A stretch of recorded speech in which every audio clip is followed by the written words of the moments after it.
Hello, everyone, and welcome to the first podcast here for this year of the Sharpest Call of Duty League podcast. Same as last year, it's me, Robert Martin, and I'm joined as always by CDLMetrics. We have a bit of a new brand now, though. We have as you can see here, I think we have the mouse. You can see the mouse. Yeah, there we go. We've got a new logo. Now, that's a football logo. We can work on improving that a little bit, but that's our new brand. We're not the Lean Toss Up podcast anymore. Lean Toss Up was an older election forecasting thing. We don't need to have that anymore. Same people, same thing, but we could just call it something different now. That's an election term. We don't need to worry about that with esports. But anyways, we are back. It has been actually a pretty quick off season. Actually, this has not been that long. But I am joined as always by my co-host CDL Metrics. How are you doing tonight? And you ready for this season? Yeah, excited to talk COD. I will say this is probably the least prepared I've been for an upcoming CDL season in quite some time. I've done a lot of cramming in the last few days to get caught up on how the game is, some preseason tournaments that we've had the last couple weekends. There's obviously a lot of new teams, as you can see on the top of the slide there, lots of new branding changes and whatnot. So, yeah, a lot to keep up with, but yeah, excited to get into it. It is crazy we're already here, but yeah, that's not a bad problem to have at all. So excited to talk. Yeah. No, as always, and we've actually, this year has been a little different. We've actually already had a couple of tournaments, which we're going to talk about here in a second. But just quick off-season news. So this is stuff that we didn't talk about last time we talked in July. Yes, or it was June. I think it was June, technically. It was June, I think, yeah. But anyways, Optic won the Esports World Cup. We were previewing the Esports World Cup. We thought Optic wasn't going to go back to back. They did go back to back in tournaments, obviously back to back in champs. They basically 5-0, 16-3 map count. Yeah, just kind of plowed through. Surge came second. Toronto and Toronto Koi and Miami Heretics came top four. And then top eight was 100 Thieves, Breach, and then two Challengers teams were rounding out the top eight. Any kind of notes about this tournament? We're just recapping it happened, but honestly, it's irrelevant for this season now because a lot of the teams have significantly changed. Yeah, no, I don't remember it that because it was a few months ago now at this point, but I do remember Optic being absolutely dominant, and I do remember like their champs run being a little unexpected. Like they ended the year pretty well, right? They add Mercules, they turn it around, they look competitive again after being one of the worst teams in the league for a month or two. And we were like, could they make noise at champs? Yes. But neither of us really bought that they would win it, but nonetheless, they did. They went back to back at champs. So cool to see. It's great when Optic win. It's good for the league as a whole. It's good for Call of Duty. To see them back it up at the Esports World Cup, very impressive. Yeah, they only dropped 3 maps the entire week. Yeah, just ran through some of these really solid teams. The grand finals was a 4-0 sweep of a very good Vancouver Surge team. So, yeah, they just handled business, which kind of makes for a lackluster Esports World Cup in a way when one team is just so dominant. But if you're an Optic fan, you're going to take it 10 times out of 10. Happy to see the Optic boys get another win. They made a lot of money late in the summer this year. And yeah, the vibes are high going into this season for them, definitely. But yeah, congrats to Optic. And hopefully the 2026 Esports World Cup is a little more competitive because this one was a blowout. Yeah. And again, yeah, this is just the bracket. Oh, so this is not the bracket for Esports World Cup. This is the first tournament we actually had this year, which was the Monster Energy Invitational. And Optic won this as well. That is 3 straight tournaments for them. I guess you could call it's not technically an official tournament, but you should call it. It was streamed on the CDL YouTube page, so I think we can call it a major tournament. Optic won it 5-0, 16-3 map count again. Basically, did not lose a single map until the grand finals, in which they dropped three maps to a Challengers team. But to be fair, though, the Challengers team beat everybody else to get there. Most notably, Thieves. They beat the LA Thieves in the winners round 2. But no, this is very interesting, and I think we're going to talk a bit more about some of these teams here in a second. But I think the story here is Optic. That Optic won champs back in 2024, struggled for most of 2024, got Mercules from Toronto, and then just dominated champs again. Somehow went back to back in champs, then won the Esports World Cup, and now is dominant in this very major tournament, in which all the major teams played in. What do you think here? Is this Optic team legitimate? Is this basically the best team for this game? Is that at this point you can make the argument that hands down they're the best, so straight up.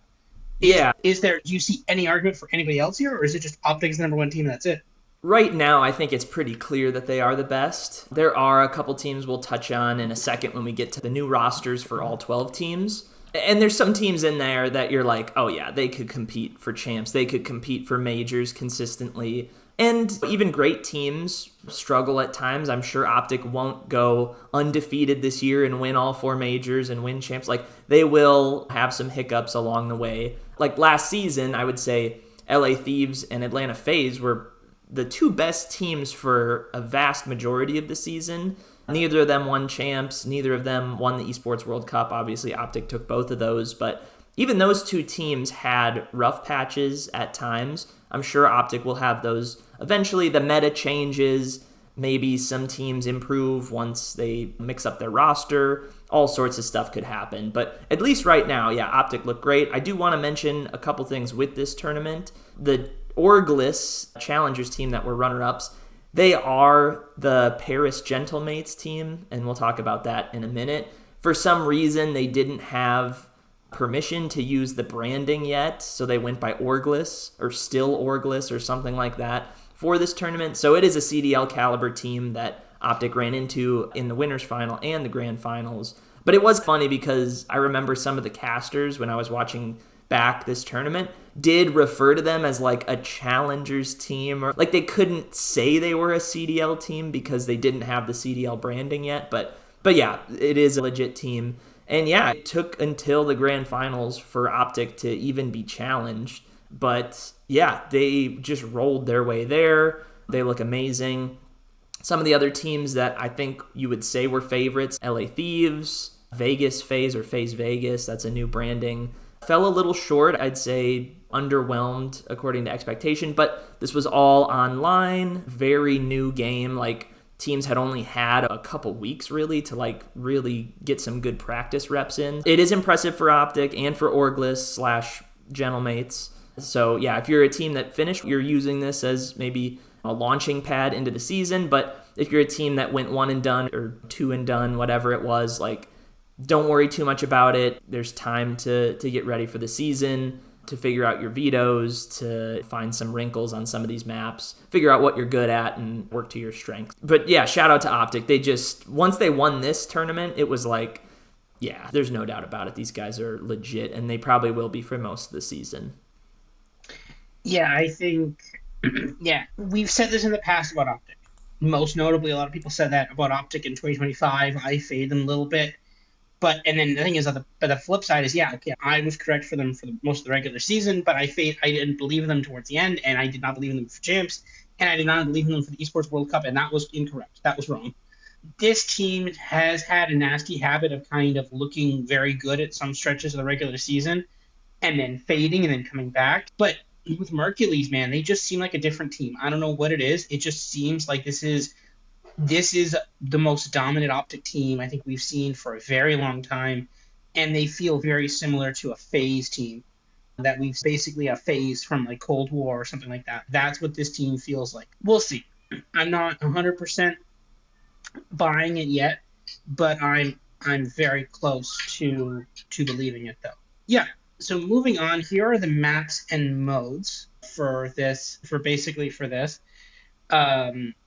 We've got Blackheart here for Hardpoint, which has basically not been played. Colossus, Den, Exposure, and Scar. And then for Search and Destroy, we've got Colossus, Den, Exposure, Raid, and Scar. Overload is Den, Exposure, and Scar.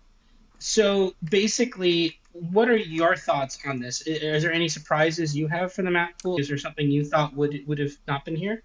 No, so I just wanted to quick shout out a couple things on this slide. So yeah, these are the CDL maps we'll have right at launch for the regular season. First thing to note, obviously, we don't have Control anymore. We have Overload. And Robert, I know you are ecstatic probably to see that. I know you were not the biggest Control fan. Yes. I didn't mind it so much. I thought playing it was all right. Watching it was fine. It just felt like a classic Game 3. We needed something else, and it was good enough. But after watching some Overload games, I do think this is better than Control. It's it has the pace of Hardpoint, which I like in a game. Like I like a faster paced game mode, but it still is kind of feel it out. Like you're not getting 250 points for the win. You're trying to score goals essentially. It's capture the flag, but with 2 goals you can get to. You're playing offense and defense at the same time, so that makes things more interesting. There's not a round reset, offense, then defense, then offense. It's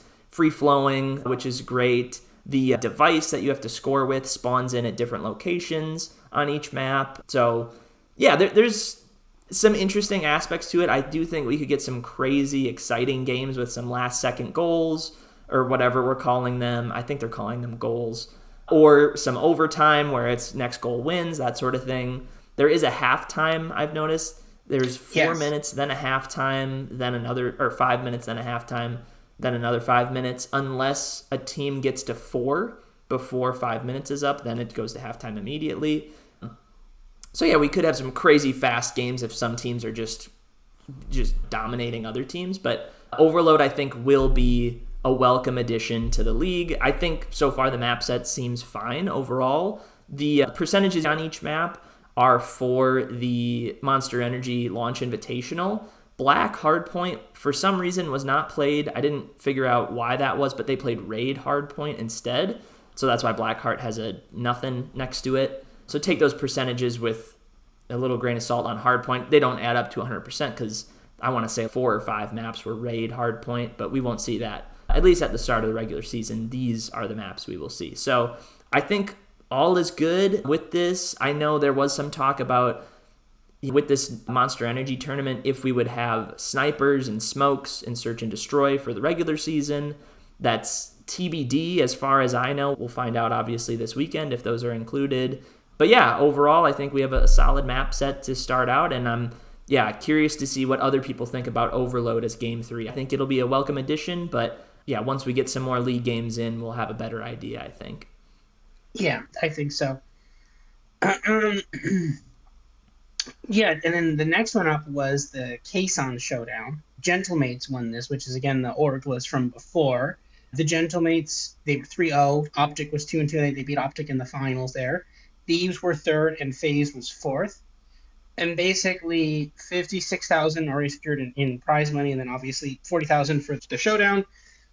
And then the 16,000 for the Monster Energy. So, what are your thoughts on this team? Like, you've got Sib, Envoy, Ghosty, and Neptune. That's actually a ridiculous team. That's actually a pretty solid team. Like, they built a team based off of pieces from a couple of teams. Neptune obviously being one of them, Sib being another, Envoy, and then Ghosty. Do you think this is up there? Obviously, it's a 4-team double elimination tournament, but do you think these are the top 4 teams in the league? Like, maybe not even just skip over Toronto, skip over anybody else. Like, are these the top 4 teams in the league? I think so. You can maybe make a case that Toronto are better than FaZe, at least right now. Yeah. That's fair. I think that's the clear 5. We'll get into the futures market later. Futures seem to indicate that as well. If another team can crack into that group, we'll see. I know some people like Minnesota, Miami maybe, or Cloud9 maybe, but from what we've seen so far, like, it does feel like these 4, or at least the teams that place top 3, are like a solid top 3. Gentlemates, I noticed before this Kason Showdown tournament, which we had last year as well. I cannot remember who won, but before this, I saw Gentlemates had the 3rd best odds essentially to win CDL champs this year, or to win the regular season. They were 3rd in a lot of the markets. And I looked at the team and I said, okay, I get it. I'm not sure why FaZe would be lower than them. But you have half of an LA Thieves team that was amazing last year, paired up with Sib and Neptune, who, Sib has been up and down in recent years, and Neptune has kind of the same thing. Like, he's gone down to Challengers, has come back. Really good season last year, so maybe he's bounced back nicely. And I think it's working so far. Like, this team has looked great. They pushed Optic to the brink in the Monster Energy Invitational, and they were just outright the better team last weekend at Kason Showdown. Yeah, really impressive showing from them. Did not drop a match. 10-4 map count. It was pretty much domination. The grand finals was a 4-1, I think, over Optic. Like, they really, and honestly, they could have swept that. I think they lost the game one hard point by 4 points. So yeah, they look like a real contender as well. Optic, I'd still, if they're playing this weekend, which they're not, I do think Optic would still be favored in that series just because we've seen it for longer with them. Yeah, I think Thieves have some catching up to do. FaZe definitely have some catching up to do. Those two teams have brand new rosters, great players all around, but it might take a week or a month for them to really gel together. But GentleMates, at least so far, have gotten off to a really hot start. And yeah, I just wanted to shout out, they already have $56K in prize money, and the season hasn't even started yet. I would take that if I were them for sure. Yeah, $40,000 for this last weekend's tournament and $16,000 for the runner-up finish a couple weekends ago. So yeah, shout out to GentleMates. I do think they already have established themselves as a legitimate contender in the league. I'm going to bite my tongue in a week or two when they go 0-2 or whatever happens. Some crazy stuff can happen, but at least so far they've proven that they are ready for the season to start. So shout out to them. Yeah, no, and again, I think at minimum, we're going to have different top teams than we did last year. And at the end of the day, that's an improvement. That's definitely an improvement there. Next up, here's the roadmap for this year. So I think we still have 4 major tournaments. We don't have 5, but we do have 2 minor tournaments. We have 4 majors. One is January 29th, basically end of January for early February. Then we have one that's in Dallas, Birmingham. We have one in Birmingham. And we have one in France, Paris, France. And we have one in May as well. So again, these are pretty evenly spaced out. Opening weekend is December 5th through 7th, which is this weekend. And there's also 2 minors, one in April and one in June, which are more towards the end, and they're favored more for points. And then Champs is in July, so that would suggest then that the Esports World Cup would be probably sometime in August. And then at that point, then you're only about 3 months away from the thing. So we're finally back to much more of a longer tournament schedule, at least. They've begun padding that a little bit too, with basically, I think with one of the majors, I think it's Major 2, everybody plays everyone before. So one of the things they're doing, and I looked through this, again, I haven't gone through it completely in depth, but they definitely seem to be playing a little bit with the formula here, with some of the qualifiers at least, which is huge. That was one of my biggest complaints with this. This is still not perfect, but this is a far better than what it was before. This is better, and it's an improvement. I'm not completely satisfied, but I'm going to give them credit is due. It is better than it was before. At least we're starting to tinker with the formula a bit. We hadn't tinkered with the formula for 3 years, I think, before. So we're at least doing something here. What are your thoughts on the structure for the year?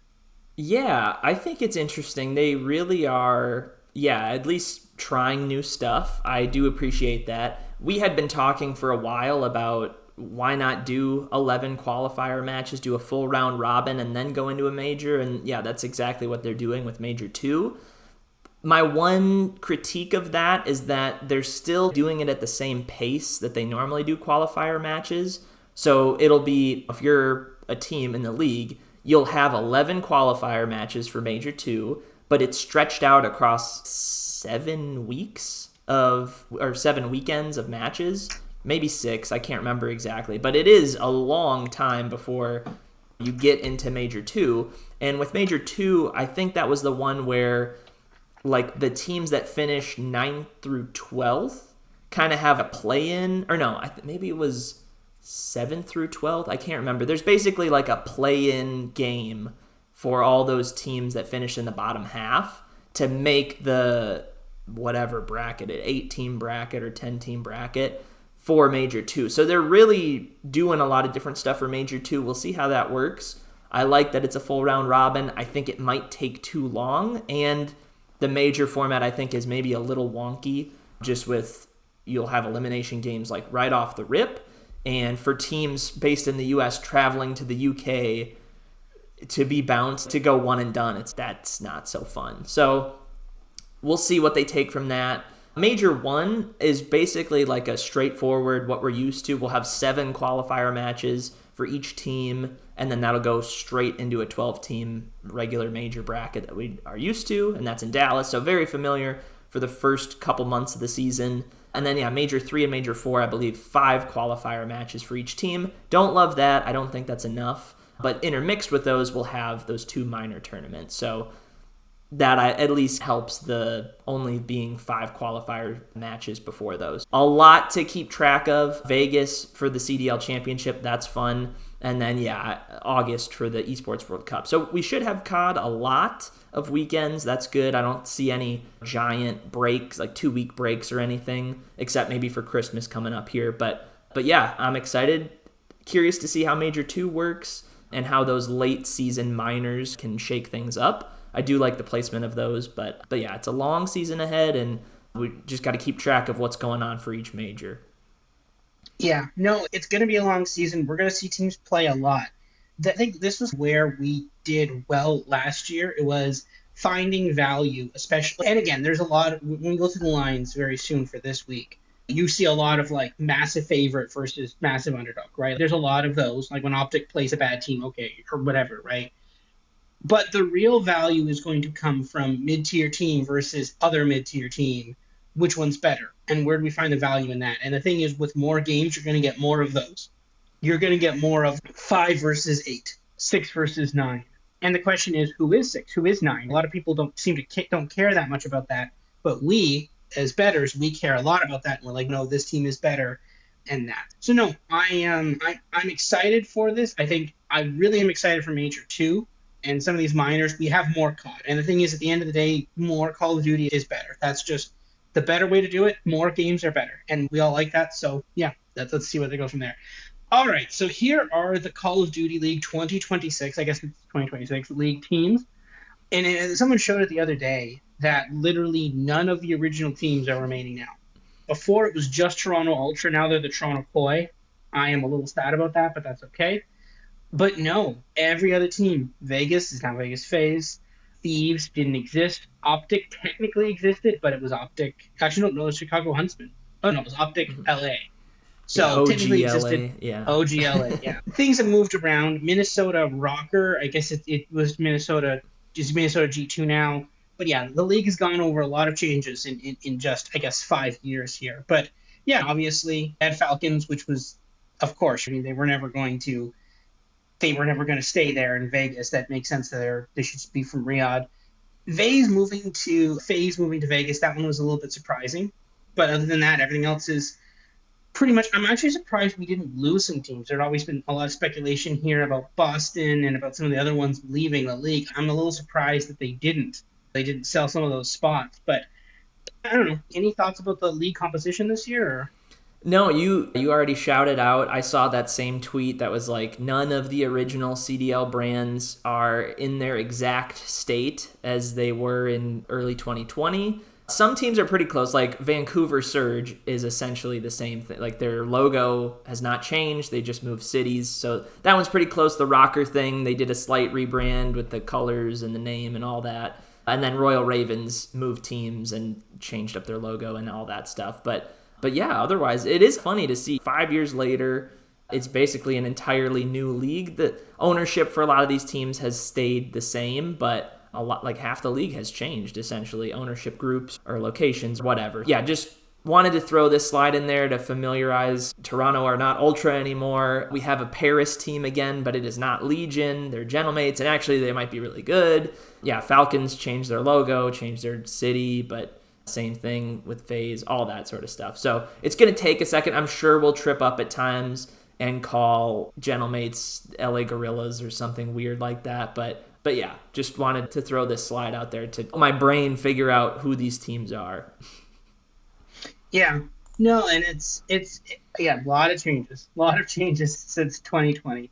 Here are the rosters. So you've got, obviously, just call out the rookies here. You've got Craze and Lurk here in Carolina, Trakes in Miami, Mamba in G2. They look really good in that tournament. G2 looked really good in that tournament.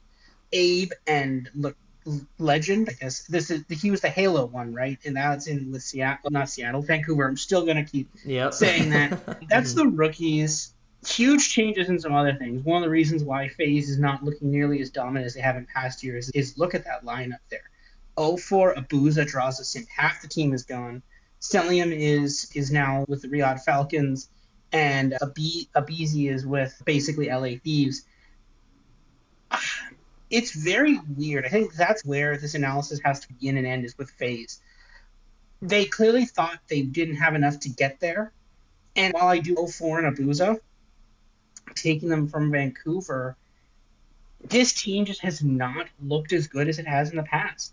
And I don't know if that's selling him specifically, or maybe it's a Beezy, but if you want to say it's a Beezy, then Thieves haven't looked that great either. I really don't know what's going on with this FaZe team. Is this that it's a completely brand new team? It's going to take them a while to adjust? Does it just need a few more weeks in the game? Technically, they only had a few weeks in that tournament, only had a few weeks, but again, the one that the 4 team one was just last week, just a couple days ago. And they, like, you don't have that many more weeks before. Like, they're days, that was days away from opening night, right? I don't know what they're doing here. What are your thoughts on this? Do you see which teams do you like? What do you think is the problem with FaZe? Why are they not good? Yeah, I think it's just they need more time. Those 4 that were on that team were on that team for quite some time, and that was part of why I think they were so good. Was they were familiar with each other, with how each other played. The Tiny Terrors, Abizi and Simp, like those 2 were one of the best SMG duos for half a decade, essentially. And yeah, I don't know why they split up the gang. Like, I get it in some ways because they were falling short at a lot of majors and champs. Yeah, like maybe they should have won a few extra majors here and there, but I don't know. Like they were an amazing team for such a long time, and I don't know, maybe eventually they just were like, let's change it up because we're not winning as much as we should at these tournaments. So that's the way they decided to go with it. I'm sure it wasn't an easy decision for the players and management and coaches and everything, but that's what they decided to do. Now, the Vegas FaZe, how I see them now, like they should still be a really good team. 04 and Abuza, great players on Vancouver Surge in like last year, recent years.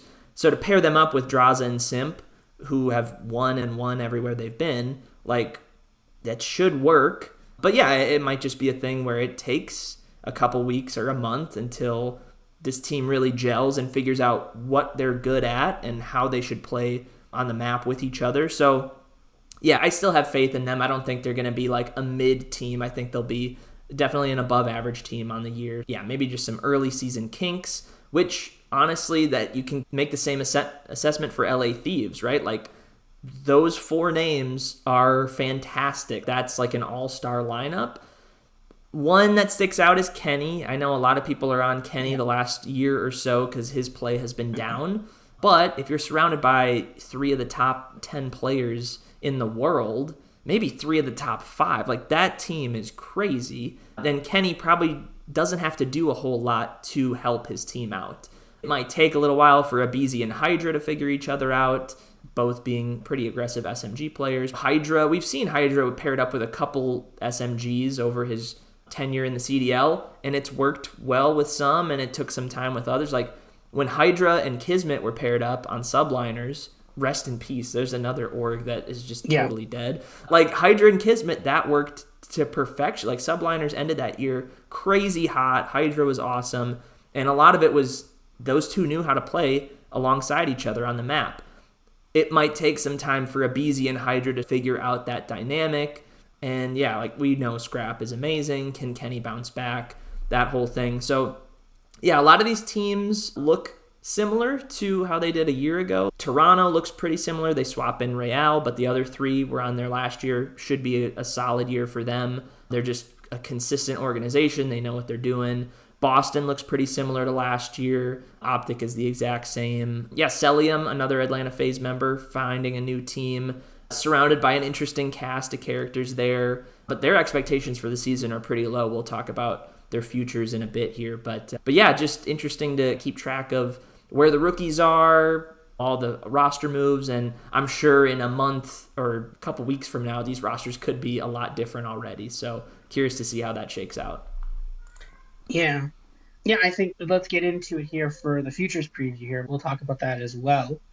So we actually we have win totals actually for the year. I didn't even see those on Bet365, but we have basically qualifying for champs. Obviously, big number here for these ones. Shocking that's only that number or FaZe. You can't bet that, but that seems a little low. But Mm-hmm. okay. Win regular season, yeah, that makes sense. It makes sense that would be there. And then win champs again. The thing I will say though is that like based off of what we've seen so far from Optic, end of last year into this year, this number seems really low. Like this, it feels like they should be like plus 150, and Thieves should be probably closer to 300. Am I wrong on that? Is that crazy, or does that because like we've Thieves has looked at least so far, and again we don't know yet, and maybe they're going to turn it on soon, but they have looked a little mediocre so far. Not a bad team by far, but like I have not been like, oh wow, Thieves look amazing here. Am I wrong on that or not? No, I think that's fair. And maybe in a day or two, these odds will shift. I haven't noticed them change over the last couple days. So it might just be that the book is just keeping them where they are for now and then seeing how people are playing into them. But no, I wouldn't disagree. If Optic were plus 150, Thieves were plus 300, I'd be like, okay. But then I might say, I don't know if there's that much of a gap between Thieves and Optic when we get to July. It's like, this is a long ways away. Even if Thieves are struggling a little right now, like we expect that team of 4 all-star caliber players to really like easily make champs, win a major or two. If we're being honest, if Thieves don't win a major this year, I'd say that is more surprising than if they won just one. I don't know what. Like I would be pretty surprised if Thieves don't win any majors. And then yeah, there's that group of 3 behind those two with Gentlemates, FaZe, and KOI or Koi. I don't know what we're using for that team. Toronto. And that kind of makes sense as well. Toronto are there seemingly every year. Like they are never an elite team, but they're always a contender. Like they could win a major.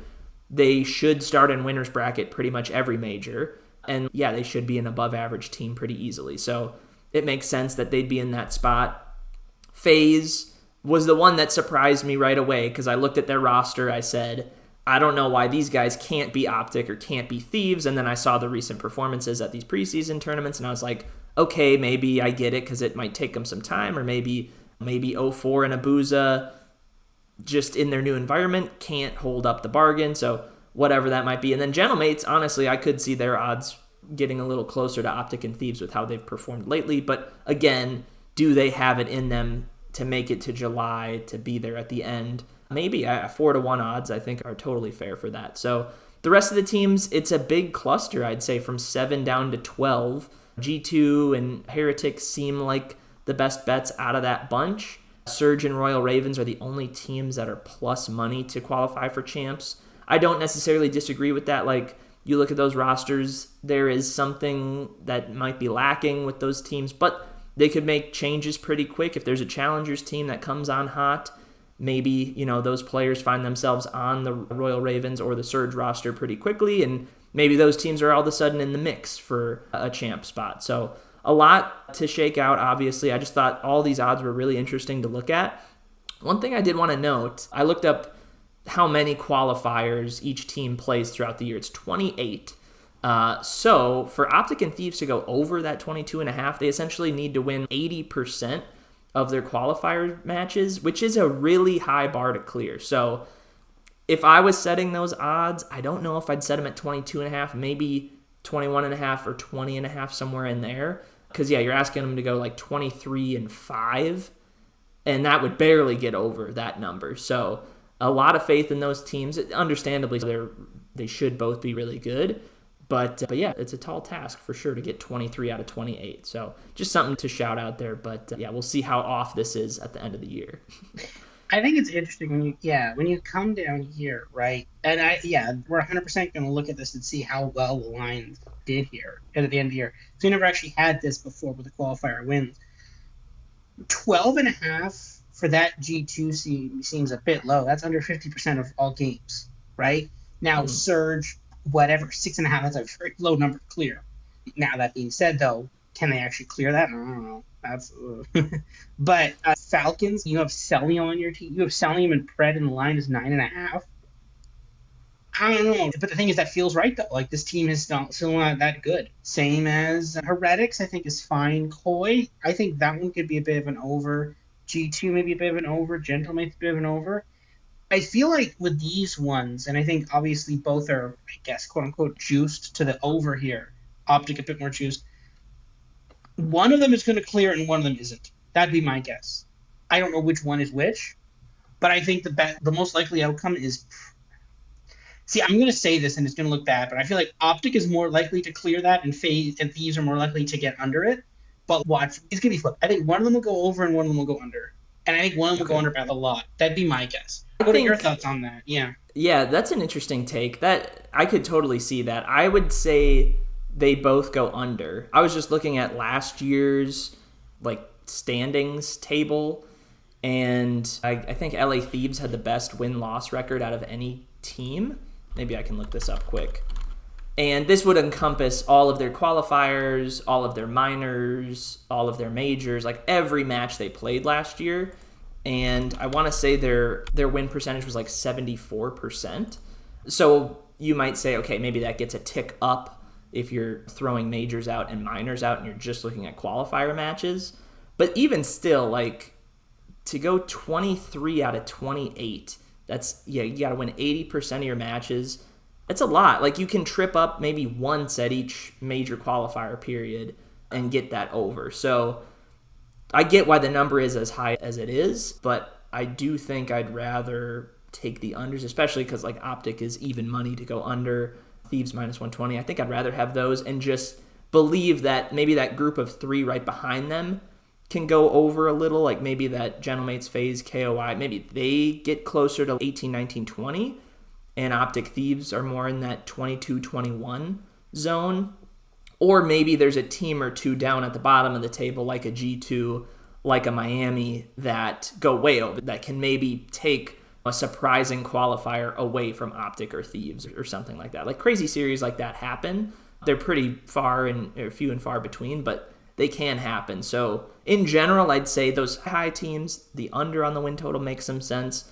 And honestly, the teams toward the bottom, yeah, you made the case for Falcons. Like they have Celium, they have Pred. If those two just have good years, yeah, they could easily win like 16 of these 28 games or whatever. Surge have to win 7. Like that's 2 every major qualifier period. They go 2 and 3 or 2 and 5, and they'd get there. That's not that high of a bar to clear. And yeah, they could obviously have a totally different roster a month from now. And actually, that was my next point on this too, right? Because we remember last year I had said that one of the plays was I had wanted to fit with the points contest, and we're getting the points contest. Just give it a second here. But with the points contest, I had wanted to put in the Falcons because I thought that there was a very high probability that their team would not be the same team midway through the season. And sure enough, that was the case. Now, also, it didn't matter. But still, though, looking at Falcons, right? If you're the Falcons and you spend all this money on Pred and Celium, and all of a sudden it's, yeah, okay, we've got to do something here, right? If it's, okay, we can't get rid of Pred, we can't get rid of Celium, and I'll just go back here to a second here. If it's like Kismet isn't performing, or maybe you have to, if you're Falcons and you're like, okay, these guys are doing good, it has to be Xnid. Maybe he goes to coach or something. I don't know what you're going to do, but there's a line where it's going to be like, okay, we're paying all this money for Celium, we're paying all this money for Pred. Kismet's also not even bad, too. He's actually pretty good. Mm-hmm. So, and a line like that, I think I like that over a little bit. There's a couple of lines I like here. We'll see. I think there's some plays here. But I think. But the thing is, though, like you make the point of the over on the 22.5 is a big number, but I don't think we've had exactly this many qualifiers before. But wouldn't a Phase have hit this last year? Wouldn't Thieves hit that percentage last year? So I'm flipping through recent seasons, and again, this is every match these teams played, majors, minors, qualifiers. Last year, best winning percentage, LA Thieves 74%. Again, to get to you have to win 80%. But again, maybe if I dug through the numbers and just looked at Thieves qualifiers, they would have hit that 80%. It probably would have been close, but the next closest team, Phase, 73%. Let's go to 2024. Best team in win percentage was Phase. They were at 79%, so that team probably would have been good enough. Toronto that year was 76%.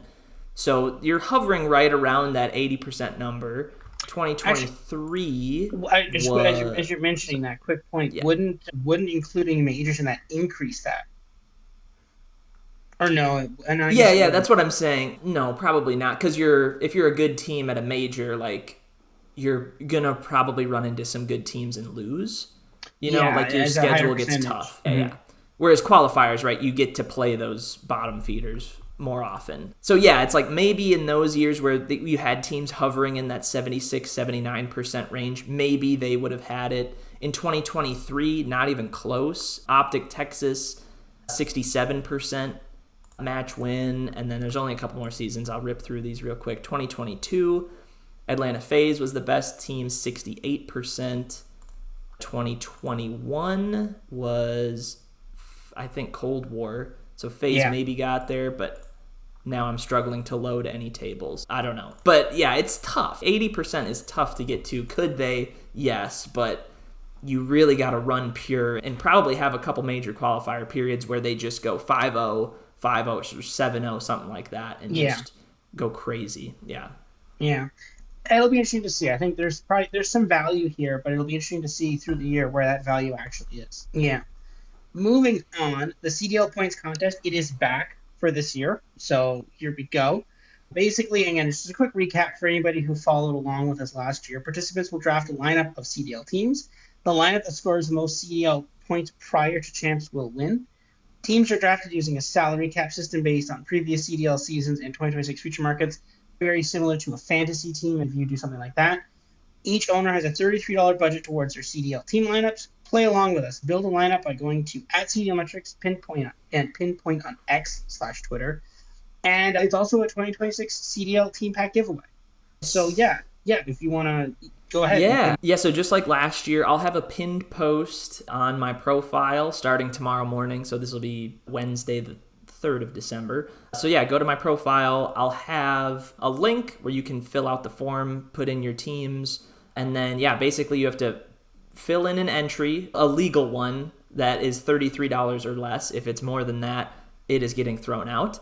So yeah, build a valid lineup, like the post, share the post, and make sure you're following me. If you do all of that, you'll get entered into the drawing for that CDL team pack. I'm pretty sure the game does not have team packs yet. The same thing happened last year. So if there are no team packs by the time we get to this weekend, I will just Venmo you the money it costs to get the team pack. It's what I did last year. I can't remember who won it off the top of my head last year, but it's just a random drawing. And then, yeah, we'll keep track of this throughout the year. We'll give updates every major, probably, to see where everyone's at in the standings. And it did take me a while to nail down this final CDL team pricing that you see on the right side there. I did a lot of minor adjustments to it over the course of several hours, and that's what I ended up with.